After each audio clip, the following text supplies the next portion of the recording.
My name is William Tatum.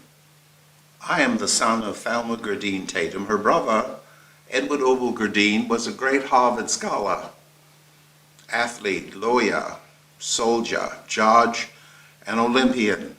He's been well hidden these last 92 years. His world record remains at Harvard University, established on July 23, 1921. Many, many years have been spent to bring into existence the Gourdin poster.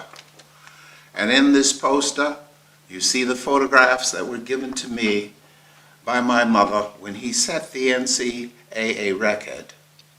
This is an image from Harvard University in 1920 at the track team in 1921. This is when he established the world record, the oldest track and field record at Harvard University. He made the trip to New York City to qualify for the Olympic Games of 1924. He hadn't trained for 2 years. And then imagine, in Paris, he leaped 23 feet 8 inches for second place. The gold medal was won by Charles DeHart Hubbard, the first African American to win a gold medal. He leaped 24 feet 6 inches, which Ned had done 4 years earlier to become the NCAA champion. The next day, all Paris turned out for him. They knew what the word Gourdin meant. They escaped persecution, the Gourdin families, going to Barbados and South Carolina.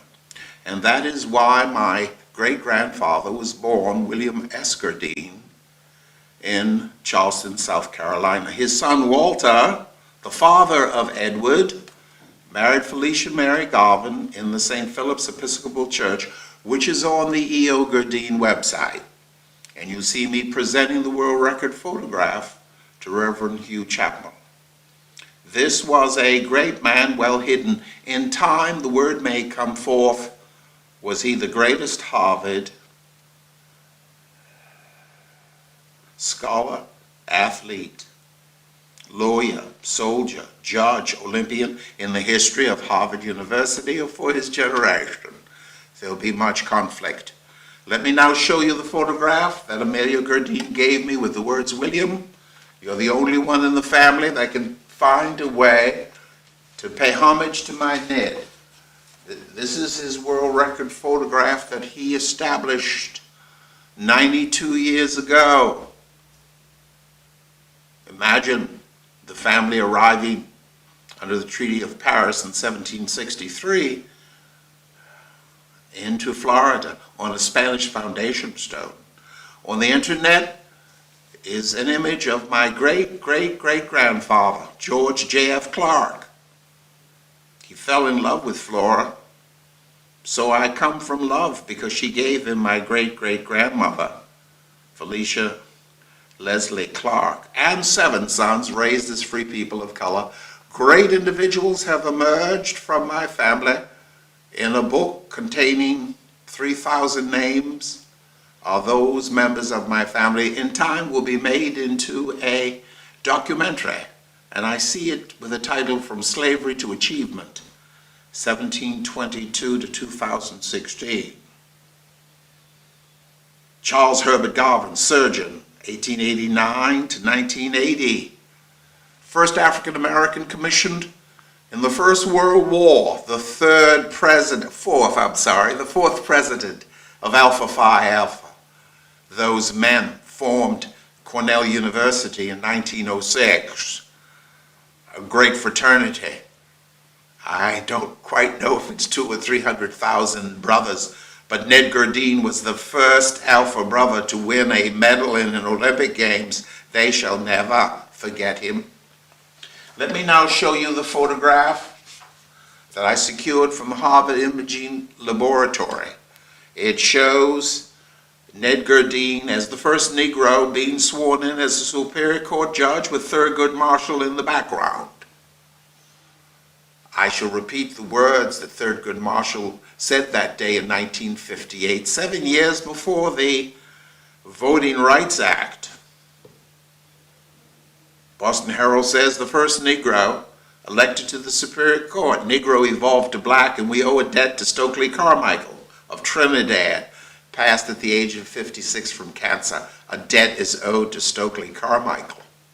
He used the word black. I believe President Clinton and others began, Jesse Jackson, to wear afros as I did in the early 1970s.